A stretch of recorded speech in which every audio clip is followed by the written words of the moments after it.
नूरपुर एक छोटा सा गांव था। वहाँ ना कोई बड़ी सड़क थी, ना स्कूल ढंग का, ना अस्पताल। लेकिन वहाँ एक चीज़ वाफिर थी, सादा लोह लोगों का खलूस। उन्हीं सादा दिलों में एक औरत, खदीजा बी, भी रहती थी। इसकी उम्र 60 साल के करीब थी। झरियों से भरा चेहरा, सफ़ेद दोपटा और हाथों में सलूट ज़दा दुआएं। खदीजा बी का एक ही बेटा था। इसका शौहर रमज़ान कई साल पहले एक हादसे में वफ़ात पा चुका था, जब रज़ा बमुश्किल 5 साल का था। खदीजा बी ने सलाई, बर्तन, झाड़ू, बेगार, हर चीज़ की सिर्फ एक मकसद के लिए, अपने बेटे को पढ़ाना। रज़ा तेज़ जहन वाला लड़का था। वो स्कूल में औल आता, उस्ताद उसकी मिसालें देते और महल्ले वाले फ़ख्र से कहते, ये बच्चा किसी दिन माँ का नाम रोशन करेगा। माँ की आंखों में ख्वाब थे।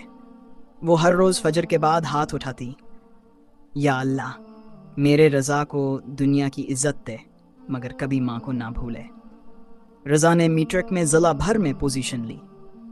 शहर के कॉलेज से वजीफ़ा मिला। गांव वालों ने चंदा देकर इसके लिए बस्तर, किताबें, जूते खरीदे। माँ ने अपना जीवर बीज दिया ताकि बेटे के पास कुछ इजाफी पैसे हों। जब रज़ा रवाना हो रहा था, माँ ने इसके माथे को चूमा और कहा, बेटा, दुनिया में कुछ भी बन जा, मगर अपनी माँ को कभी ना भूलना। रज़ा ने कहा, उम्मी, मैं आपको बंगला लेकर दूंगा, सच कहता हूँ। रज़ा ने शहर में कदम जमाए, दिन रात पढ़ा, नौकरी की और आखिरकार एक मल्टी नेशनल कंपनी में जॉब हासिल कर ली। तनख्वाह लाखों में थी। माँ खुशी से फूले ना समाती। पहली बार जब रज़ा शहर से वापस आया तो महंगा सूट पहने, हाथ में मोबाइल फ़ोन और चेहरे पर एतमाद, बल्कि थोड़ा गुरूर भी। माँ ने इसे गले लगाया, रो रो कर कहा, बेटा, तू मेरा फ़ख्र है।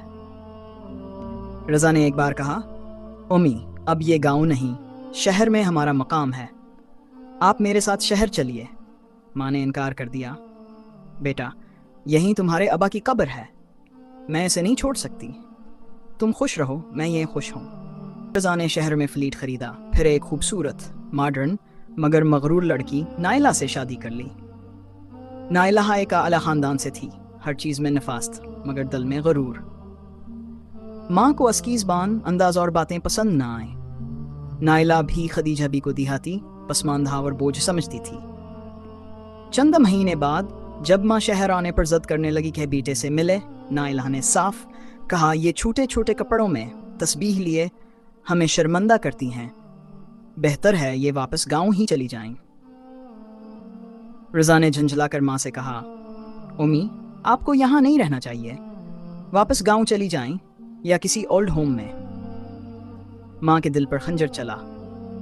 इसने आसमान की तरफ देखा, बेटे को तकता रहा, फिर लड़ती आवाज में बोली, जिस बेटे ने माँ को छोड़ा, उसकी औलाद इसे दरबदर करेगी। ये अल्फाज आसमान में बुलंद हुए और तकदीर के दफ्तर में सुबत हो गए।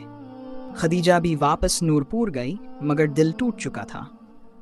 दिन रात खामोश रहती, कुरान पढ़ती और कभी कभी बेटे की बचपन की चीज़ें निकालकर आंखों से लगा लेती। दिल में यही कहती, काश में माँ न बनती, शायद दुख कम होते। कुछ ही सालों बाद वो तन्हाई और दिल शिकस्तगी के आलम में वफात पा गई। ना कोई पास था, ना जनाजे में बेटा। रज़ा का बिजनेस डूबने लगा, कंपनी बंद हुई, नाइला ने तलाक ले ली और आधी जायदाद लेकर चली गई। रज़ा ने दोबारा शादी की, एक बेटा हुआ। अयान अयान पढ़ लिख कर जवान हुआ और फिर वही बात दोहराता जो रज़ा ने कभी अपनी माँ से कही थी, अबू, आपके लिए ओल्ड होम बेहतर है, यहाँ जगह नहीं है। रज़ा की आंखों के सामने अपनी माँ का चेहरा घूम गया और अल्फाज गूंजे, जिसने माँ को छोड़ा उसकी औलाद से दरबदर करेगी।